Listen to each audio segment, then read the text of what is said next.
November 29th, 1944. The Pacific Ocean was a black, endless void, no moon, no stars, only the hiss of waves breaking against steel, a whisper of death in the dark. Beneath that surface, inside the narrow iron coffin of the American submarine USS Archerfish, 80 men sat in silence. Every breath mattered, every sound mattered. A misplaced bootstep could echo like a drum, a cough could betray them to the abyss. The air was heavy, diesel fumes mingling with sweat, oil, and the stale tang of too many lungs in too little space. Pipes rattled faintly overhead, the hum of machinery vibrated through the steel skin, and beyond that thin wall of iron, the weight of the Pacific pressed down like a giant's hand, reminding them that one mistake meant a steel grave. In the control room, dim red lights glowed like embers, casting the crew's faces into masks of exhaustion.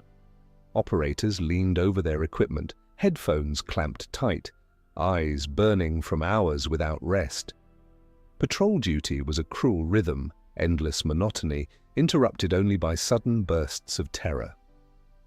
The waiting was worse than the fighting. Most nights ended in silence, men staring into black water, wondering if their journey mattered at all. Then it happened.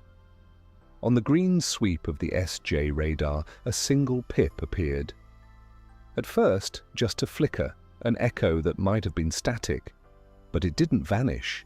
It pulsed again, steady, strong, large, moving in open water where no friendly vessel should be. "Contact," the watch officer whispered, his voice cutting through the silence like a knife. The room froze. Conversations died mid-sentence. Even the air seemed to still, as if the ocean itself was listening.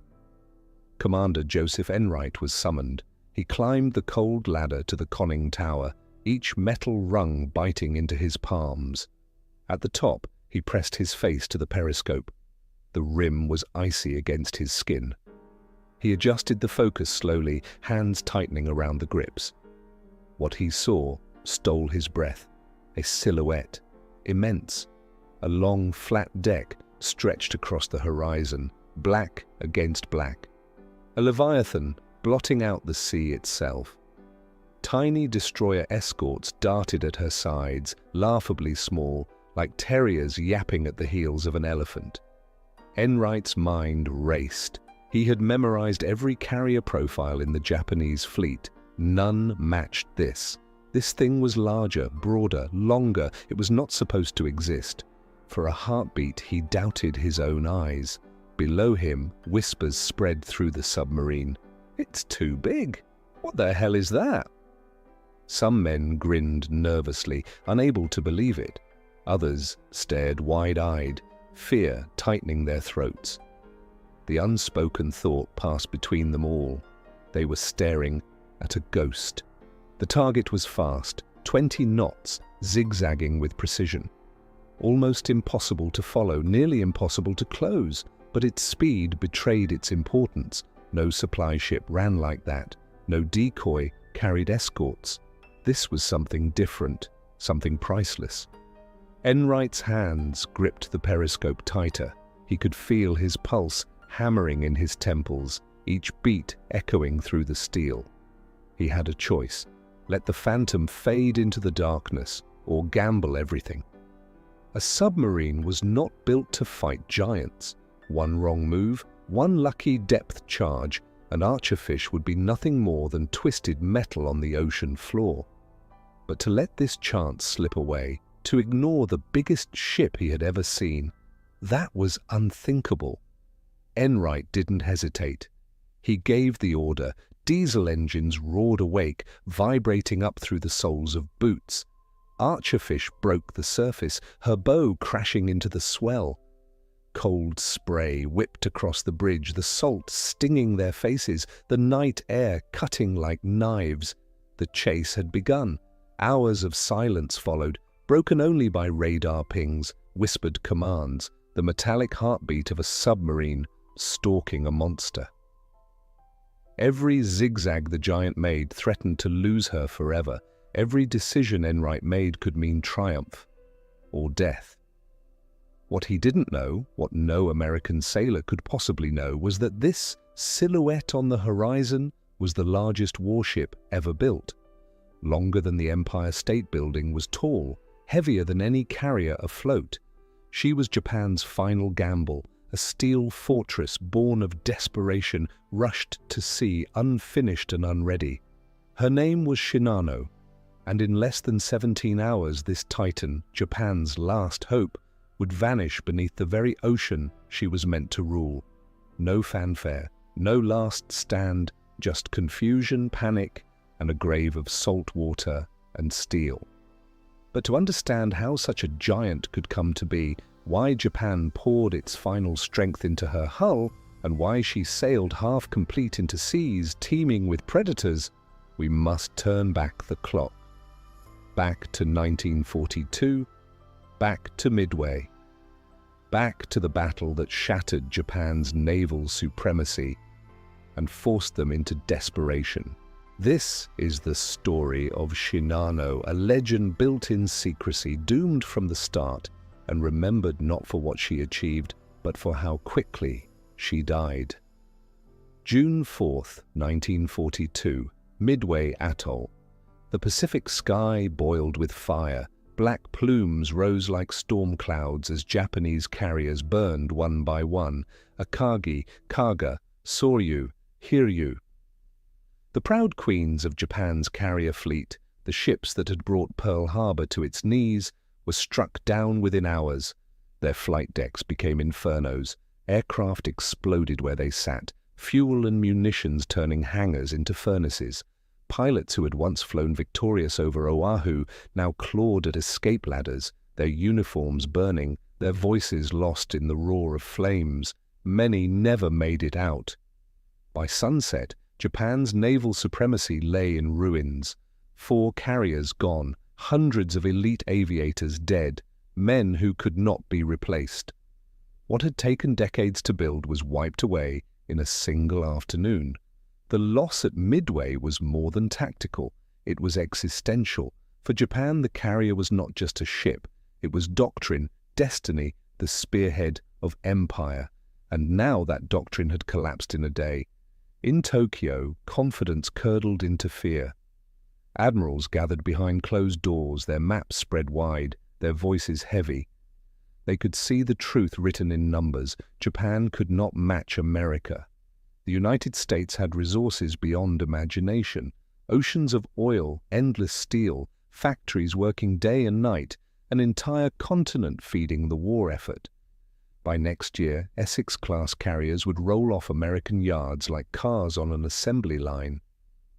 Each one bristled with planes, each one crewed by pilots trained faster than Japan could ever hope to replace. Japan faced an impossible choice: build faster or die slowly. But time was a luxury the empire did not have. At the Yokosuka Naval Arsenal, a massive skeleton of steel loomed on the slipway. It was the 3rd Yamato-class battleship, designed to mount the largest guns in history, 9 18.1-inch monsters that could hurl shells the size of cars. Her sisters, Yamato and Musashi, already prowled the seas as floating fortresses.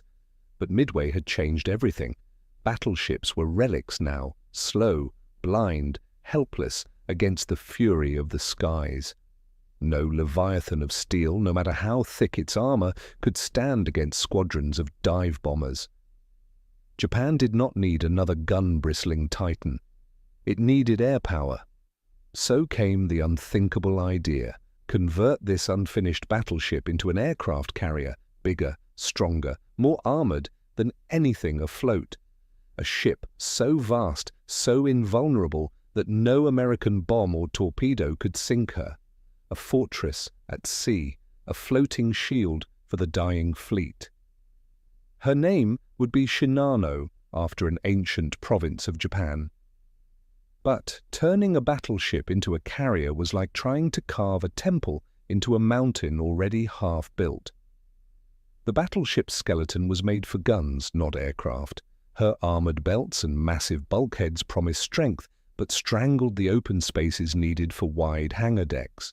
Aircraft elevators were too small. Fuel tanks had to be jammed awkwardly into old shell magazines. Ventilation was poor. Every fix was a compromise. Every decision a patch on a design that was never meant for planes. Instead of a true strike carrier, Shinano became something else, a support carrier. Her armored hangar would not launch great waves of fighters. It would store them, along with bombs and fuel, acting as a mobile arsenal for Japan's dwindling fleet. Less a sword, more a shield. Yet on paper she was still a marvel. Over 70,000 tons, longer than 2 football fields. Her hull towered above the sea, bristling with more than 100 anti-aircraft guns. She looked untouchable. But paper does not stop torpedoes. The Shinano project became a secret wrapped in steel. Yokosuka transformed into a fortress. High fences rose overnight. Fishermen who had worked those waters for generations found themselves barred at gunpoint. The Kenpei-tai, Japan's feared military police, patrolled constantly, their presence a warning. Silence was survival. Workers lived inside the yard, packed into wooden barracks, weeks or months, without seeing their families. They toiled under floodlights, sparks from welders scattering like fireflies across the night. They were told nothing, and they told no one. Even wives and children were forbidden to know. A careless word could mean prison, or worse. Photographs were almost never taken. Only 2 survive today. One blurred aerial shot used for camouflage tests, another caught accidentally during a bombing raid. To Allied intelligence, Shinano was rumor, a ghost whispered in intercepted radio chatter. But inside the shipyard, the truth was whispered. Steel was scarce, skilled labor was stretched thin. Bombing raids forced constant repairs on half-finished work. Corners were cut, deadlines forced. Watertight doors were poorly fitted. Some bulkheads had gaps wide enough to slip a hand through. Fire mains were unfinished, pumps unreliable. Engineers spoke their doubts in hushed tones. They admitted what could not be said aloud. Shinano would not be perfect. She would not even be whole. She was a compromise frozen in steel, a giant with flaws hidden in her bones, but the empire demanded her. And so the work continued. By late 1944, Japan's world was collapsing. American bombers owned the skies, submarines strangled shipping. Once proud fleets were reduced to rust and memory. In this darkness, Shinano became more than a ship. She was a symbol, proof that Japan could still build something colossal, something to awe, something to frighten. Workers spoke of her with pride, even as their hands blistered from rushed welds. Every rivet, every cable, every hour stolen from exhausted bodies was an act of defiance against inevitability. But symbols cannot seal leaks, symbols cannot stop torpedoes, and Shinano's destiny would not be measured in what she promised, but in how quickly she would fall. November 28, 1944. Just after sunset, the docks of Yokosuka Naval Arsenal lay in uneasy silence. No band played, no flags waved, no families gathered to cheer or cry. Instead, the giant slipped from her moorings like a thief in the night, her vast shadow gliding past the breakwater under dimmed floodlights.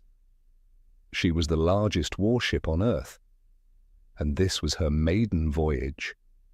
But there was no pride, no ceremony, only secrecy. Orders were whispered, never shouted. Lights were kept low to hide her shape from prowling American bombers. More than 1,400 men stood at stations, their nerves tight as bowstrings. This was no parade. This was a gamble with fate. At the bridge stood Captain Toshio Abe, tall and stiff in his pressed uniform. To his men, he was the picture of calm authority. But inside, Abe wrestled with doubt. He knew his ship was unfinished.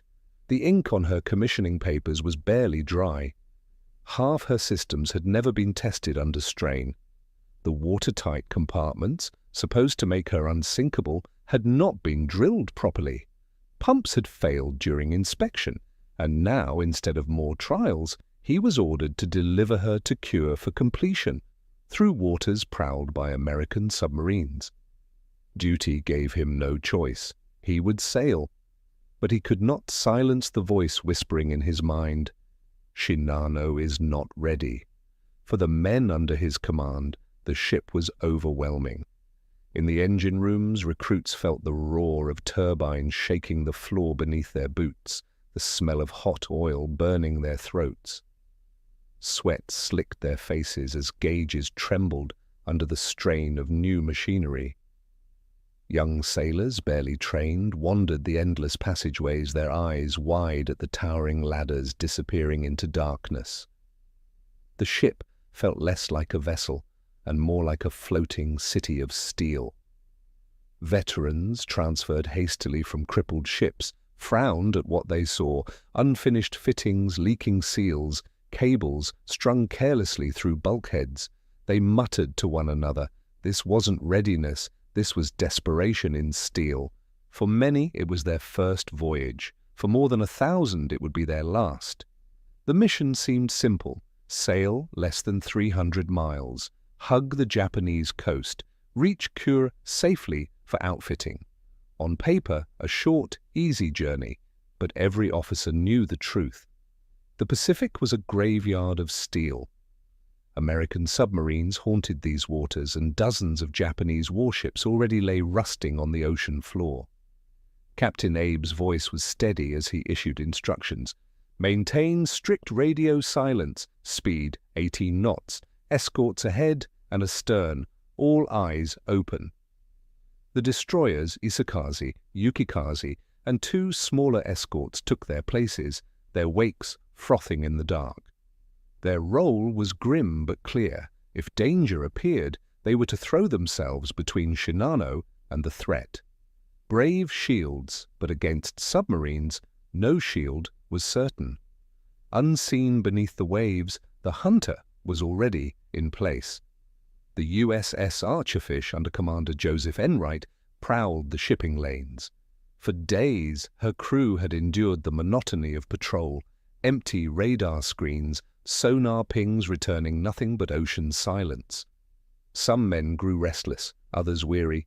Submarine duty was always the same: long stretches of boredom, broken suddenly by moments of terror. Then just before midnight, the radar pulsed with life. A contact, large, fast, heading south. At first they thought it a tanker. But when Enright raised the periscope, his heart quickened.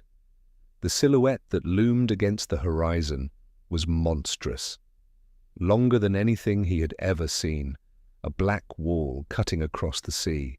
Whispers spread in the control room. What is that thing? Too big for a carrier. No, it has to be. They didn't know it yet, but fate had placed them in the path of Shinano, Japan's final gamble, steaming unknowingly into their crosshairs. For 6 long hours, Archerfish shadowed her prey. Every maneuver was delicate, every adjustment a matter of life and death. Enright kept his submarine submerged, pacing the giant, waiting for her to turn broadside. The crew moved like ghosts. Even a cough felt dangerous. They knew destroyers patrolled nearby, ready to drop depth charges at the faintest sign. One mistake, one wrong sound, and Archerfish would be crushed like an eggshell. The tension was thick enough to taste. Men gripped coffee cups but never drank, their eyes locked on dials and gauges, their ears strained for the faint hum of Shinano's propellers, a vibration that seemed to echo in their bones. Above them, Shinano's crew carried on in ignorance. They drilled fire hoses, checked weapons, murmured quiet prayers. Some leaned on rails, staring into the Black Sea, unsettled by a fear they could not name. Beneath their feet, an unseen shadow followed them relentlessly.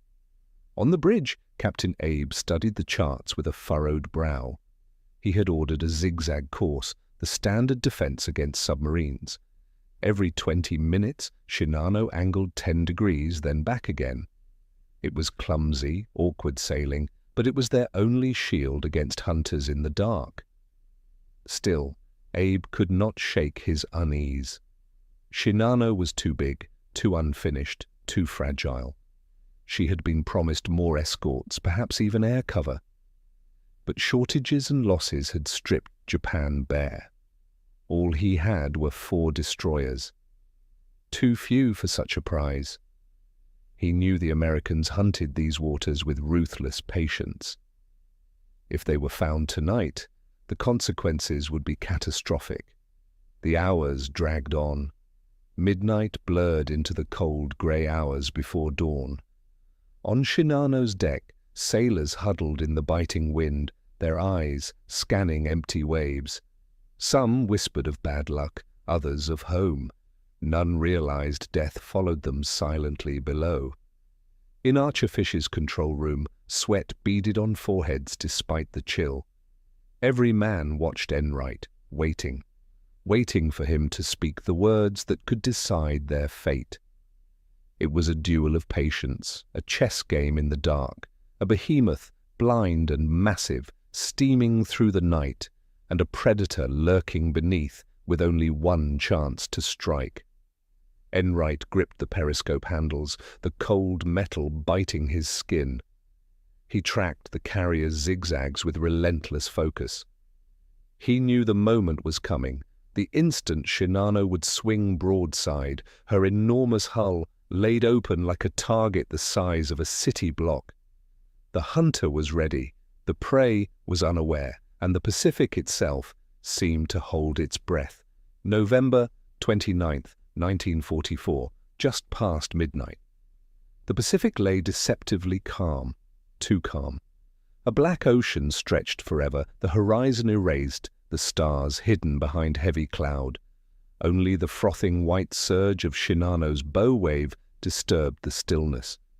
At 18 knots, she carved a path through the night, a leviathan moving with false grace.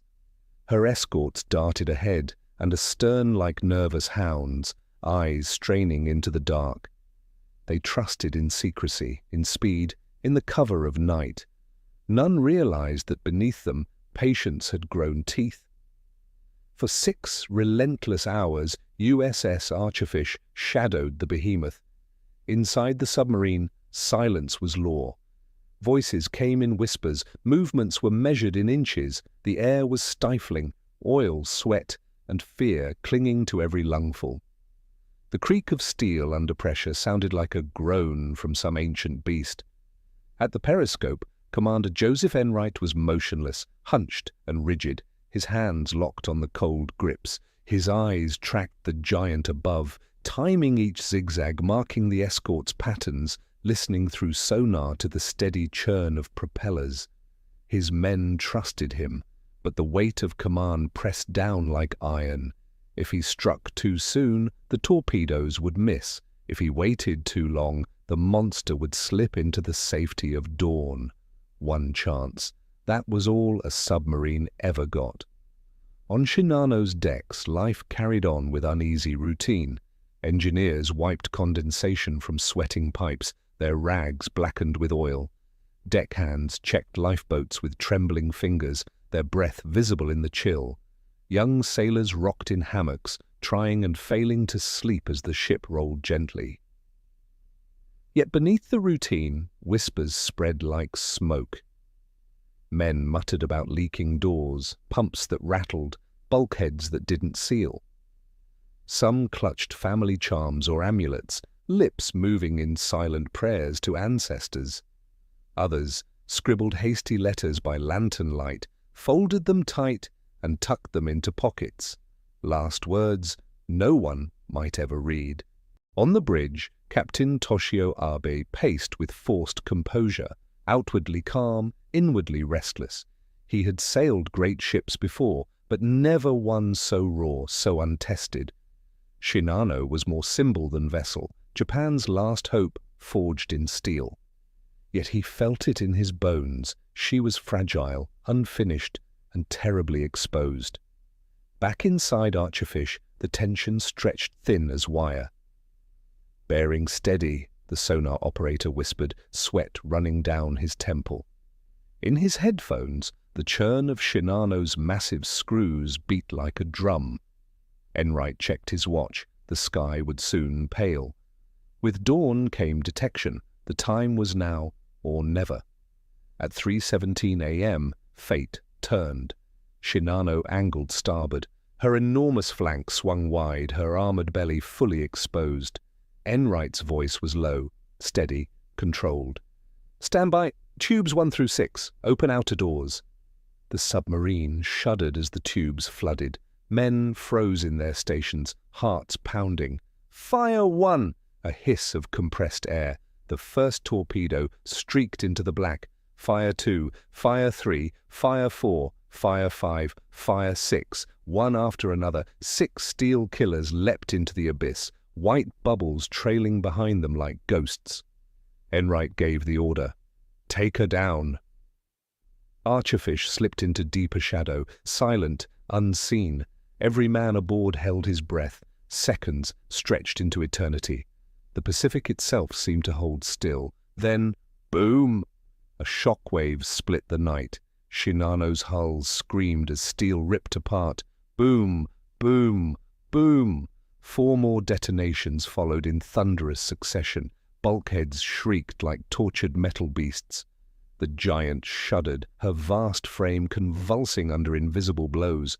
On the bridge, Captain Abe staggered, gripping the railing. Alarms wailed. Officers shouted over the din. "Flooding in boiler rooms!" Watertight doors not sealing. Pumps failing. Below decks, hell erupted. Black water gushed into unfinished compartments, swallowing men in seconds. Sailors scrambled to slam hatches, but doors jammed, hinges warped, seals failed. Some tried stuffing mattresses into gaps, desperate to hold back the flood. Others were sealed inside as bulkheads slammed shut, their pounding fists fading quickly beneath the roar of water. Crates smashed loose, tumbling like dice in a drowning cavern. Fuel drums burst open, rivers of oil slicking across the floor. Sparks from failing circuits lit the darkness with deadly flashes. The giant was bleeding from a dozen wounds, and men were drowning in her veins. The destroyers reacted instantly, swinging hard, sonar pings hammering the waves. Officers shouted guesses: air attack, mines, sabotage, before realizing the truth: a submarine. Depth charges thundered into the sea. Explosions rocked the deep, shockwaves hammering Archerfish's steel skin. Inside the submarine, men braced against bulkheads, teeth clenched, waiting for the crushing end. But the charges fell wide. The Hunter lived. On Shinano, disaster multiplied. 4 torpedo hits had gutted her starboard side. Flooding was unstoppable. Pumps coughed and died. Electrical circuits shorted out with showers of sparks. Fires broke out, smoke curling through narrow passageways. Damage control teams fumbled with hoses, but panic spread faster than water. Orders clashed, men froze, others fled. The ship began to list, starboard side sinking lower, each degree a death sentence. In the hangar, parts and crates slid violently across the deck, smashing with bone-breaking force. Oil drums toppled and ruptured, flammable rivers snaking through rising water. Men slipped, fell, vanished beneath the black tide. From the bridge, Captain Abe shouted into chaos, "Keep her steady! Maintain speed! Damage control! Report!" But the reports were garbled, hopeless, drowned out by alarms, by flooding, by the screams of trapped sailors. The ship that had seemed untouchable just hours earlier was now unraveling from within. By 3:30 a.m., the outcome was already clear. Shinano was mortally wounded. Her pumps could not match the flooding. Her crew, half-trained and panicked, could not fight the disaster. And her greatest weakness, the rushed shortcuts, the unfinished doors, the careless compromises, betrayed her now, in the hour she was needed most. Every man aboard could feel it. The giant was dying. 3:30 a.m., November 29th, 1944. The shock of impact had passed, but Shinano was still shaking, an after-tremor that lived in her bones. In the wounded spaces below, water roared through ruptures like a creature let loose. It moved with purpose, filling, seeking, finding paths no blueprint had intended. Men who had never met each other shouted the same word in different compartments. Flooding. On the bridge, Captain Toshio Abe forced his voice to stay level. Damage control. Status. Engineering. Hold 18 knots. Aye, sir. He knew why he'd given the order. Speed could be life. Keep moving, and the escorts might keep the submarine off. Keep moving, and perhaps they could reach shallower water. But down in the dark, that order turned the carrier's own momentum into a blade. At 18 knots, the ocean drove itself harder through the torn seams, rammed itself into tanks and stores and the lungs of the ship. By 3:40 a.m., in a refrigeration space aft, the first hit had torn a hole, low and mean. Men waded in icy brine up to their thighs, passing tools hand to hand while bare bulbs flickered overhead. They dogged a hatch. It refused to seat. A gasket was missing, long as a forearm. Someone stuffed canvas into the gap and hammered splinters of cratewood to hold it. The water hissed through anyway, a steady, malicious breath. 2 bulkheads forward, steam hissed from ruptured lines where a torpedo's pressure wave had buckled a frame. The heat was worse than the water. A petty officer wrapped his hands in cloth and spun a valve until his palms bled. The wheel came off in his grip and clattered away into shin-deep flood. In the armoured hangar, Shinano's proud heart, crates of spares and drums of fuel skated across the slick deck as the ship lifted her starboard shoulder to the sea. A line of Okar rocket gliders sat lashed and silent, like strange predatory birds. Men cut their lashings and shoved them into chocks, wedging them with blocks and anything else that would bite. Somewhere overhead, the deck groaned, a long animal sound that made every man look up. But by 4:30 a.m., "List, 10 degrees to starboard," an officer called from the inclinometer. The needle wobbled, steadied. 10, and increasing. "Counter-flood port," Abe ordered at once. It was the textbook move. Bring the dead weight to the high side, steal the angle back, buy time. Valves were spun. Men unlocked wheels that had not yet been turned at sea. Water rushed into port tanks under command. Not catastrophe. The deck felt it, came back half a step beneath boots, and a ripple of relief passed through men who had not admitted they were afraid. But the arithmetic of survival was now bitter. Counter-flooding steadied the ship. Counter-flooding also sank her. More water aboard, more weight, less reserve. Pumps thumped and rattled, then choked as intakes swallowed air and debris in equal measure. Below, a civilian electrician, hair still powder-dusted from a morning spent grinding cable runs, waded waist-deep and tugged a junction box open with a screwdriver. Sparks snapped. He flinched, smiled anyway, and jammed in a jumper wire to bring a dead light string back to life. For 10 seconds, the bulbs glowed. Then the breaker tripped with a bang and all of it died again. By 5 a.m., reports came in bursts, more noise than news. Boiler room 3 losing pressure. Door 5, 94 won't seat, flooding through the cable glands. Pumps 2 and 5 stopped. Fire mains lack pressure. The ship carried voices like a cathedral carries a choir, amplifying some, swallowing others. On the weather deck, sailors worked in the freezing wind, knocking ice from the starboard life rafts in case they were needed. None of them said the word abandon. Sailors rarely did until someone else said it first. Oil smell rode the air. Their breath rose in white ghosts. Down a ladder trunk, a young seaman found the way blocked by a hatch dogged from the far side. He pounded until his fists hurt, shouted names he knew and names he didn't. The water climbed another inch up the ladder before he turned and climbed back into the light. On the bridge, Abe's hands gripped the railing until the knuckles shone. He had argued for weeks, asked for trials, for time. He'd been told the sky itself was the risk, move her to cure or lose her on the blocks. Duty had answered duty. Now every creak told him the sea was tallying the cost. Signal Isakaze, maintain screen, keep search pattern. He didn't add, we cannot stop. He didn't need to. By 6 a.m., list 15, came the call. Then quietly, 10 minutes later, 16.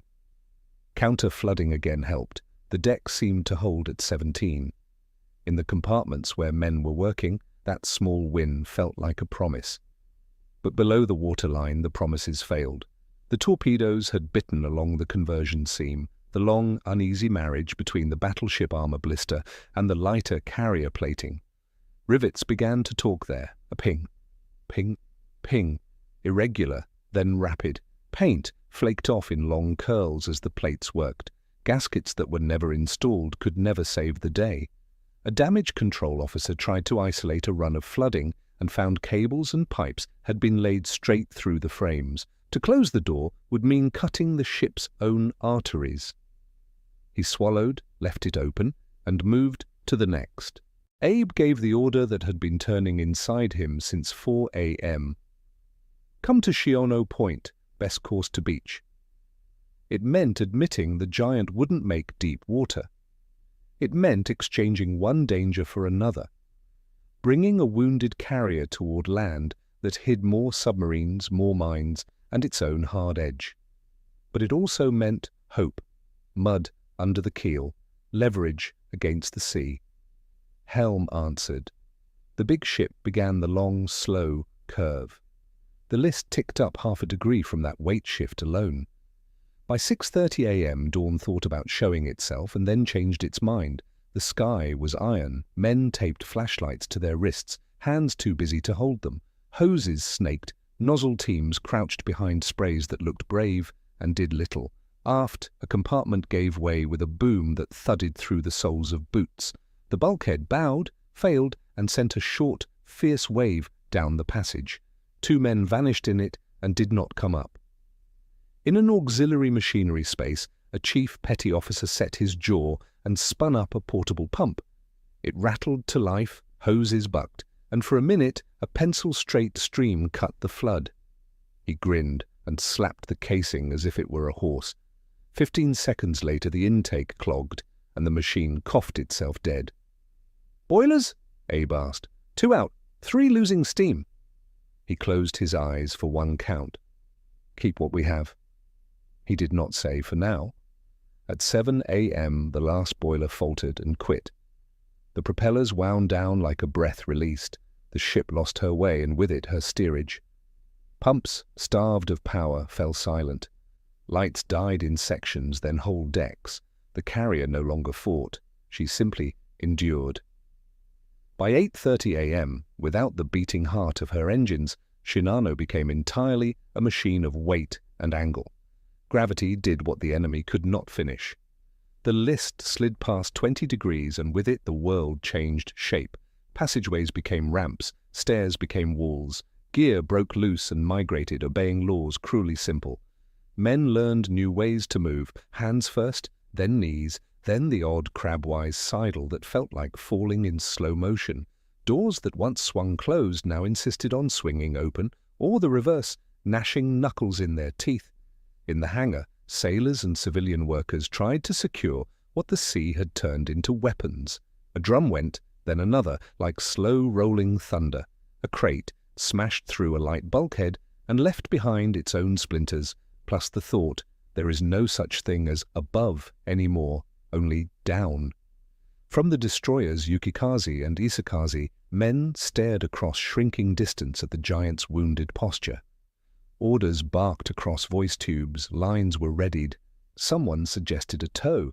Someone else swore softly, 72,000 tons? With what, a prayer? By 9 a.m., 30 degrees, the inclinometer officer said.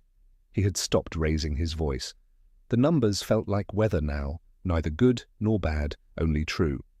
The destroyers came in close, decks thronged with men in kapok vests and oilskins.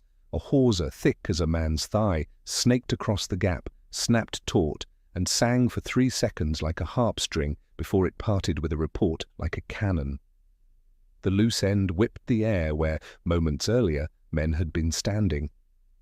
No one stood there now. On the carrier's slanting deck, sailors crawled. Those lucky enough to find a rail clung white-knuckled. Those unlucky enough to be thrown free scrabbled for any seam that would bite. The sea struck its own bargains, quiet for a minute, then one long swell that slid men yards toward the starboard edge.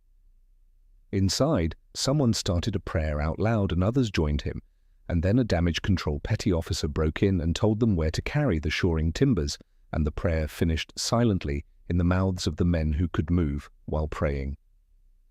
By 9:30 a.m., Abe's world narrowed to the voice circuits and the slow, implacable tilt. He looked once at the chart, more out of habit than hope, and once at the faces closest to him. They were exhausted, serious, young. He had told his superiors this voyage would be reckless. He had obeyed anyway. The math of command had been written for him, duty above fear, order above doubt. "Prepare boats," he said quietly. Axes chopped at jammed lashings. Rafts slid free and threatened to slide away. Men roped them, manhandled them, cursed them, blessed them. Some jumped clean from the high side and vanished in a burst of foam. Others descended nets, deliberate and slow, and found the water colder than any they remembered. At 10 o'clock, with the list beyond 35 and the deck aslope, Abe gave the words that cut, "Abandon ship." They went out over the 1MC with a flanged brittle clarity. They turned the noise on deck into movement. They turned pride into something else. Men who had held steady for hours finally trembled, not because they were cowards, but because leaving the ship meant admitting she was already gone. At 10:30 a.m., what followed was both chaos and order. Boats lowered and overturned, lines cut and coiled, men shepherded to the high side, names shouted and lost. The destroyers edged in as far as they dared, their crews throwing lines, nets, curses, encouragement. Some survivors reached hands that pulled like iron. Some missed by inches and drifted past, faces turned up in disbelief. On the bridge, Abe did not put on a life vest. He did not step to the nets. Two of his senior officers remained with him, uniforms immaculate in a place where nothing else remained clean. They said very little. There was not much left to say that would not cheapen what had already been decided. 40 degrees, someone reported, then 45. The ship grew quieter in a way that had nothing to do with sound. It was the hush of endings. Air rushed out of places that had held it for years. Deep inside the hull, ribs and plates argued with physics and lost. At 10:57 a.m., the angle stopped being a number and became a fall. Shinano rolled through 50 degrees and kept going, her starboard side swallowing the sky. The hangar's armored mouth took its last breath. The stern lifted clean, giant screws naked to daylight, as if surprised to find themselves there. For a heartbeat, she balanced on the edge of her own gravity. Then the sea took her. There was a sound no one would ever forget, the compounded shriek and thunder of a mountain of steel collapsing on itself. The ocean surged over the flight deck, tore away what it had been denied, and made a brief, terrible whirl that pulled men and timber and memory down in one gesture. Bubbles roared to the surface and the slick spread, thick and rainbowed in the thin morning light. Where the largest warship in the world had been, there was only water, scarred, stinking of oil, littered with planks and kapok, and the stubborn, living dots of men. On Yukikaze's deck, a young sailor hauled another man over the rail by the collar, and then a third by the belt, not noticing the blood on his own knuckles until someone else pressed a towel into his hand. On Isakaze, a chief counted heads and found the number made no sense at all, then counted again because counting was what could be done. Somewhere under the now quiet surface, Shinano settled. The sea began its patient work, the same work it does on every wreck, famous or forgotten, making steel into stone, making edges into curves, making noise into silence. Abe and his 2 officers did not come up. On the submarine that had fired 6 torpedoes and heard 4 find their mark, men sat on their bunks and listened. The last depth charges had long since gone still. Through the hull, sonar had carried a long recital of groans and rips and final sighs. Now there was only the hum of their own machinery and the steady breath of the ocean against steel. Commander Enright exhaled and closed his eyes for a count, not in triumph, not in relief, but in the exact human pause between doing a thing and understanding it. In just 7 hours, a ship that took years to dream, plan, and build had gone from secret to silhouette to memory. She had never launched a plane. She had never fired a shot. She had carried the last fierce hope of an empire, and then, inch by inch and degree by degree, she had carried it under. The Pacific took the rest. The morning of November 29th, 1944, left a wound not just in the Pacific, but in history itself. The world's largest aircraft carrier, longer than the Empire State Building, is tall, armored like a battleship, hailed as the Empire's last hope, was gone. She had lasted a mere 10 days since commissioning, only 17 hours since leaving port. For the sailors who clung to life in oil-soaked waters, the scene was surreal. A few destroyers circled, rescuing the living where they could, but the majority of Shinano's crew, more than 1,000 men, remained trapped in the steel coffin that had dragged them down. The ocean, indifferent as ever, rolled calmly over the site, erasing the evidence of tragedy within minutes. News of Shinano's loss did not spread quickly. It could not. The carrier had been a state secret, known only to select admirals, engineers, and her crew. Even within the Imperial Navy, few believed such a ship even existed. When word trickled through the ranks, disbelief turned to despair. How could a vessel built to embody Japan's strength fall in less than a single night? How could the mightiest warship in history be undone by a lone submarine and 4 torpedoes? The answers, though painful, were clear. Rushed construction, inexperienced crew, unfinished systems, pride overshadowing preparation. Shinano's death became a symbol of the empire itself, grand in ambition, fatally flawed in execution, and consumed by forces it underestimated. For Commander Joseph Enright and his men aboard USS Archerfish, the sinking was a triumph almost too great to believe. Through the periscope, Enright had glimpsed something massive, but even he had not realized the scale of the target. When he reported his claim, Navy officials were skeptical. How could a single submarine, operating alone, have sunk the largest aircraft carrier in the world? How could such a ship even exist without American intelligence knowing? For weeks his after-action report was questioned, dissected, and doubted. It was only after Japan's surrender, when captured documents confirmed Shinano's specifications, that the truth was revealed. Enright and his crew had indeed claimed the largest warship ever sunk by a submarine in history, a record that still stands today. For the United States, the victory reinforced a powerful lesson. In modern warfare, size alone does not guarantee survival.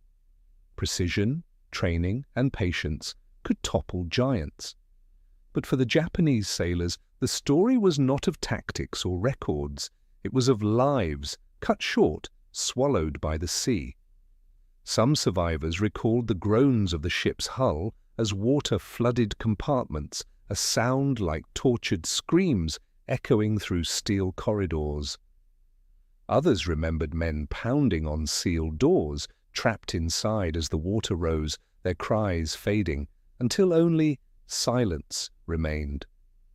One sailor later described clinging to floating wreckage, watching the lights of Shinano vanish beneath the waves, hearing only the hiss of escaping air and the distant roar of collapsing bulkheads.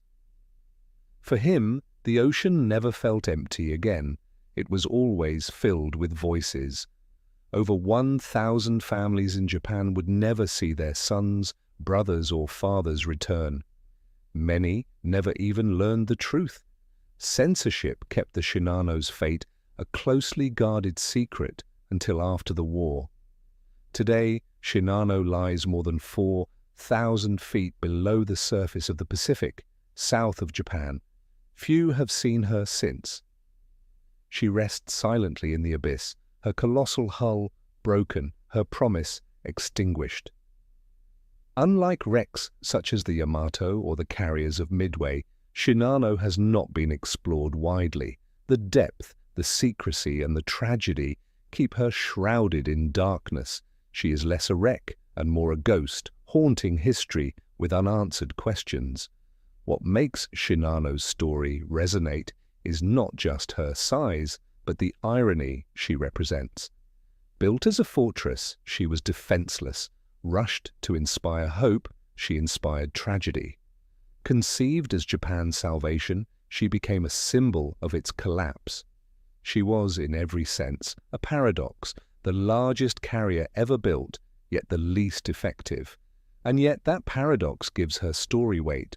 For engineers, she is a case study in the dangers of haste. For strategists, she is proof that technology without training is doomed. For historians, she is a reflection of Japan's desperation in its final year of war. For the men who lived, the memory never faded. Many survivors spoke little of that night, burdened by guilt and grief. Some remembered Captain Abe's calm resolve, saluting as the bridge slipped beneath the waves. Others remembered only the darkness, the cold, and the cries of their comrades. One recalled the silence after the ship vanished. When the sea closed over her, it was as if the war itself had sighed. She was gone, and with her, the last of our hope. Shinano's legacy carries hard truths. Shortcuts are fatal. No amount of steel can compensate for unfinished systems or untested crews. Bigger is not always better. Giants fall as easily as men when struck at their weakest point. Hope cannot be rushed. A symbol built on desperation is only as strong as the flaws hidden beneath it. For the modern world, her story still resonates. In every massive project, every race against time, Shinano's ghost whispers a warning. Ambition without caution leads to ruin. In the end, Shinano's voyage was not one of glory, but of tragedy. She never launched an aircraft. She never engaged in battle. She existed for a single purpose and failed before that purpose was ever tested. But her story lives on, in history books, in naval strategy classrooms, in the whispered memories of survivors, and in the depths of the Pacific, where her vast shadow still rests. She is not remembered for what she achieved, but for how quickly she was lost. And so, the ghost of Shinano lingers, vast, silent, eternal, a monument to desperation, a lesson carved in steel, a reminder that even the mightiest giants can be brought low by a single, patient strike. If you were captivated by Shinano's story, don't forget to like and subscribe. Tomorrow we'll dive into another tale of a legendary warship and the fate that awaited her. From triumphs to tragedies, the ocean keeps its secrets, and we'll uncover them one by one. Don't miss it.